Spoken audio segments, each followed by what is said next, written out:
میں جانتی ہوں اس کی فطرت اچھی نہیں ہے، تمہارا بیٹا ہے نا، لیکن اللہ نے مجھے اس سے بہتر اطوار دیے ہیں۔ میں درگزر کرنا جانتی ہوں، مجھے پتا ہے کہ وہ مجھے چاہتا ہے، اس لیے میں بھی اسے محبت کرتی ہوں۔ مسٹر ہیتھ کلف، آپ سے کوئی محبت نہیں کرتا، کوئی آپ کو نہیں چاہتا۔ آپ ہمیں جتنا چاہیں خراب کرنے کی کوشش کریں، جو ظلم چاہیں ہم پر ڈھائیں، لیکن ہم یہی سمجھیں گے کہ آپ کی یہ بد فطرتی محض اس لیے ہے کہ آپ کو چاہنے والا کوئی نہیں۔ آپ کی حالت قابل رحم ہے نا؟ شیطان کی طرح تنہا، آپ کی موت پر کوئی آنسو بہانے والا بھی نہ ہوگا۔ کیتھی سمجھی تھی کہ وہ اپنے سسر سے بات کرتی ہوئی فاتحانہ رویے سے بات کر رہی ہے، لیکن میں اس چکنے گھڑے کو خوب جانتی تھی۔ وہ بولا، اپنے آپ میں رہو، گدھے کی بچی۔ اگر 1 منٹ بھی تم اور کھڑی لیکچر دیتی رہی تو میں تمہارا تماشا بنا دوں گا۔ جاؤ اور اپنی چیزیں اکٹھی کرو۔ کیتھی نے ناک چڑھایا اور سامان تیار کرنے لگی۔ اس دوران میں نے ہیتھ کلف کی بڑی بڑی منت سماجت کی کہ وہ ضلع کو یہاں لے آئے اور مجھے وودرنگ ہائٹس لے جائے، لیکن اس نے مجھے ڈانٹ دیا کہ میں اسے مشورہ دینے والی کون ہوتی ہوں۔ پھر اس نے مجھے خاموش رہنے کو کہا، اور زندگی میں پہلی بار اس کمرے کو غور سے دیکھا۔ کیتھی مرحومہ کی تصویر کو نہایت قریب سے دیکھنے کے بعد بولا، یہ تصویر میں وودرنگ ہائٹس لے جاؤں گا۔ ارے سنو نیلی، میں تمہیں بتاؤں کل کیا ہوا۔ وہ جو لڑکا ہے نا گورکن، وہ جس نے کل ایڈگر کی قبر کھودی تھی، میں نے اسے اس بات پر راضی کر لیا کہ وہ کیتھی کے کفن پر سے مٹی اکھاڑ دے۔ اس نے مٹی پرے کی تو میں نے بکس کھول لیا۔ کیا بتاؤں نیلی، 18 سال بعد بھی وہ بالکل ایسے لیٹی تھی جیسے ابھی ابھی دفنائی گئی ہو۔ میں شاید وہاں سے نہ ہٹتا، لیکن گورکن کے لڑکے نے مجھ سے کہا کہ اگر مرحومہ کے چہرے کو زیادہ دیر تک ہوا لگی تو رنگ بگڑنا شروع ہو جائے گا۔ چنانچہ میں نے ڈھکنا بند تو کر دیا، لیکن بکسے کے ایک پہلو کے تختوں کو بیچ کے پیچ کھول کر تختہ الگ کیا، پھر دوبارہ محض مٹی کے سہارے کھڑا کیا۔ جس طرف ایڈگر کی قبر ہے اس طرف نہیں، بلکہ دوسری طرف۔ میں نے اس لڑکے کو خاص رقم رشوت میں دی ہے کہ جب میری لاش کا بکس وہاں رکھا جائے تو وہ اس تختے کو نکال دے، پھر اسی پہلو کا میرے بکس کا تختہ بھی نکال دے۔ میں نے اپنے کفن کے لیے اسی ضرورت کے تحت بکس بنایا ہے، اور اپنی وصیت میں بھی یہ ذکر کر چکا ہوں۔ میں نے کہا، تم بہت ہی برے ہو ہیتھ کلف، کیا مردوں کو تکلیف دیتے ہوئے تمہیں شرم نہیں آتی؟ میں نے تو کسی کو تکلیف نہیں دی، خود مجھے اس سے کافی سکون ملا، اور میں زندگی کے باقی دن زیادہ پرسکون گزار سکوں گا۔ میں اسے کیا تکلیف دیتا؟ اس نے پچھلے 18 سال سے مجھے تگنی کا جو ناچ نچا رکھا ہے۔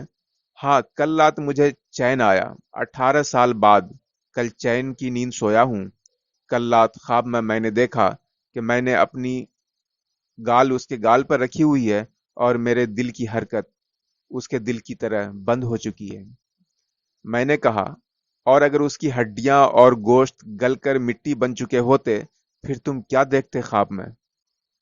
پھر میں اپنے جسم کو گل سڑ کر مٹی بنا ہوا دیکھتا۔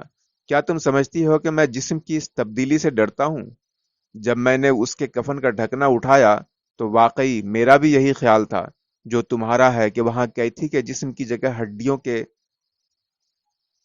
ہڈیوں کو چمٹے ہوئے کیڑے مکوڑے ہوں گے، لیکن مجھے یہ جان کر انتہائی مسرت ہوئی کہ اس جسمانی تبدیلی کے لیے وہ میرے جسم کا انتظار کر رہی ہے۔ وہ عمل میرے گوشت پوشت کے جسم کے وہاں پہنچنے کے بعد شروع ہوگا۔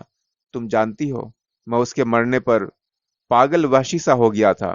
میں ہر صبح یہ دعا کرتا کہ وہ اپنی روح واپس بھیج دے۔ میں روحوں میں بہت یقین رکھتا ہوں۔ میرا عقیدہ ہے کہ وہ ہم زندہ لوگوں میں ہمارے درمیان رہ سکتی ہیں۔ تمہیں یاد ہوگا نیلی، جس دن کیتھی کو دفن کیا گیا تھا، اس رات موسم بڑا ہی خوفناک ہو گیا تھا۔ آندھی آئی، جھکڑ چلے، اور پھر برف باری ہوئی۔ میں اس وقت قبرستان چلا گیا۔ ہر طرف اندھیرا گھپ تھا، ہاتھ کو ہاتھ سجھائی نہ دیتا تھا، سناٹا طاری تھا۔ میں جانتا تھا کہ مرحومہ کا خاوند اتنا مجنون نہیں ہے کہ ایسے موسم میں ادھر آ نکلے، یا کوئی اور شخص۔ اس تنہائی میں جب مجھے یہ خیال آیا کہ میری محبوبہ مجھ سے محض 2 گز کے فاصلے پہ لیٹی ہے تو میں نے اپنے آپ سے کہا آج میں ضرور ایک بار گلے سے لگاؤں گا. اگر وہ ٹھنڈی ہوئی تو میں سمجھوں گا کہ اس برفانی موسم نے اسے ٹھنڈا کر دیا ہے. اگر وہ بے حس و حرکت ہوئی تو میں سمجھوں گا کہ وہ سو رہی ہے. میں نے بیلچہ لیا اور مٹی ہٹانے لگا. مٹی ہٹ گئی، بکس صاف نظر آنے لگا تو میں نے پیچ اکھاڑنے شروع کیے. قریب تھا کہ میں بکس کھول ڈالتا اور اپنا مدعا پورا کرتا کہ مجھے قبر کے اوپر سے کسی کی آواز آئی، جیسے کوئی قبر کے اندر جھکا ہوا ہو.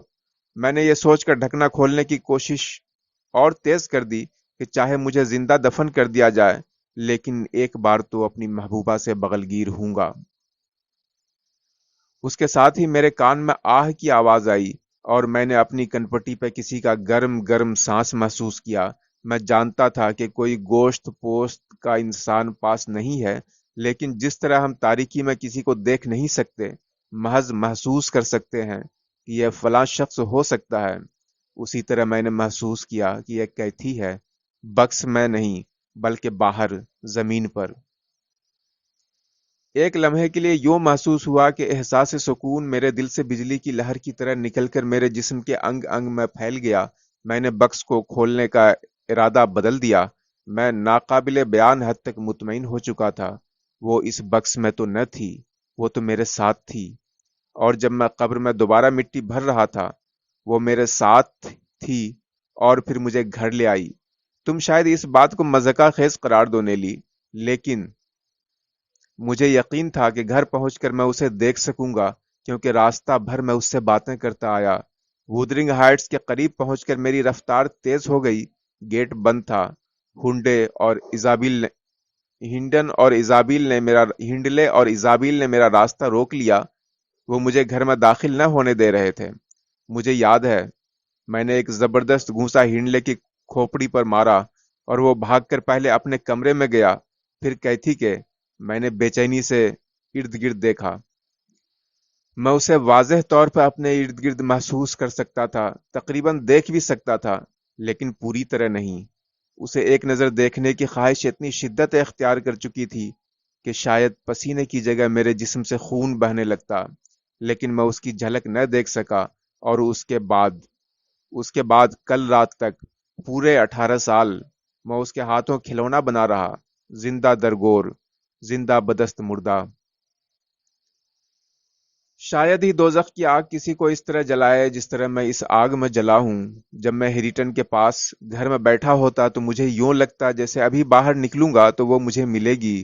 جب میں باہر کھیتوں اور گھاٹیوں میں گھوم پھر رہا ہوتا تو مجھے یوں محسوس ہوتا کہ ابھی گھر واپس جاؤں گا تو وہ میرا انتظار کر رہی ہوگی. میں جب بھی کسی کام کے لیے گھر سے باہر جاتا تو جلد سے جلد واپس آتا کہ وہ میری راہ تک رہی ہوگی. مجھے 100% یقین ہے نیلی کہ وہ وودرنگ ہائٹس میں کسی جگہ ضرور موجود تھی. اس لیے کہ میں اگر اس کے کمرے میں سوتا تو مجھے اٹھا دیتی. میں وہاں لیٹ نہیں سکتا تھا، کیونکہ اگر میں وہاں لیٹنے کی کوشش کرتا تو جو ہی میری آنکھ لگتی یا تو وہ کھڑکی کے باہر ہوتی یا کھڑکی کے شیشوں پر ہاتھ پھیر رہی ہوتی یا پھر دروازے کے ذریعے اندر داخل ہو جاتی، یہاں تک کہ اپنا سر اس تکیے پر رکھے ہوتی جس پر سر رکھ کر بچپن میں سویا کرتی تھی. میں اسے دیکھنے کے لیے آنکھیں کھولتا تو اسے نہ پاتا. غرض یہ کہ نیلی، اسے دیکھنے کے لیے میں نے یہ آنکھیں ایک رات میں سینکڑوں ہزاروں بار کھولی، لیکن ہر بار مایوس ہوا. بلکہ بعض اوقات تو میں اتنی اونچی آواز میں رو دیا کہ وہ بڈھا کھوسٹ جوزف کہا کرتا تھا کہ میرے اندر ایک بدروح سما گئی ہے جو مجھے اندر باہر ہر طرف چرکے لگا رہی ہے. لیکن کل رات اسے دیکھ کر مجھے قدرے سکون آ گیا، چین سا پڑ گیا. ورنہ اس سے پہلے وہ مجھے ایک دم مارنے کی بجائے قسطوں میں مار رہی تھی. لیکن میں اس قدر سخت جان ہوں کہ مرتے مرتے بھی 18 سال گزار دیے.